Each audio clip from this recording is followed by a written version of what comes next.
सी voter वालों ने एक सर्वे करवाया था और उन्होंने सीएम फेस की जो रैंकिंग थी उस पर 3 नाम आए। वरीयता क्रम में कहें सबसे ऊपर तेजस्वी, नीतीश जो थे वो तीसरे नंबर पे थे और प्रशांत किशोर दूसरे नंबर पे थे।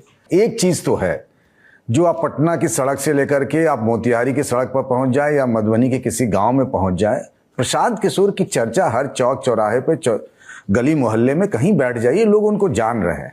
जो शुरुआत में उनके बारे में कहा जाता है कि टिकेंगे नहीं, चले जाएंगे, तो जो चंपारण की भितियरवा से उन्होंने अपनी शुरुआत की, अब लगातार 3 साल तक खुद ही कहते हैं कि 5000 गांवों में हमने पदयात्रा की है, लगातार डटे हुए। एक तीसरी ताकत बनते हुए दिख रहे हैं, नजर आ रहे हैं चर्चा के आधार पर।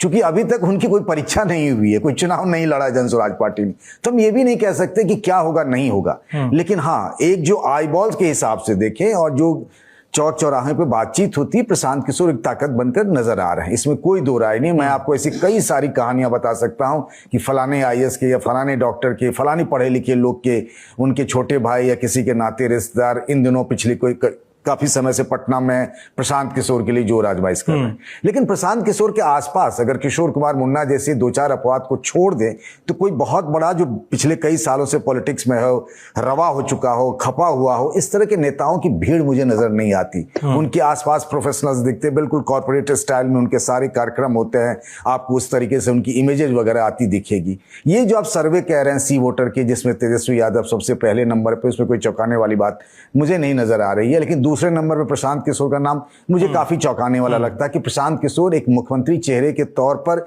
दूसरे नंबर पर दिखाया जा रहा है। बीजेपी के नेताओं की अगर हम खास तौर से बात करें तो उनको लगता है कि सबसे ज्यादा प्रशांत किशोर के होने से डेंट अगर किसी को है तो वो बीजेपी को लगता है, बीजेपी को लगना है। एजेंडा वो जरूर सेट कर रहे हैं। किसको पता था सम्राट चौधरी के बारे में, अशोक चौधरी के बारे में, मंगल पांडे के बारे में, दिलीप जायसवाल के बारे में, संजय जायसवाल के बारे में। ये काम तो आरजेडी और कांग्रेस का भी होना चाहिए था, लेकिन उधर से तो कोई ऐसी बात ही नहीं आई।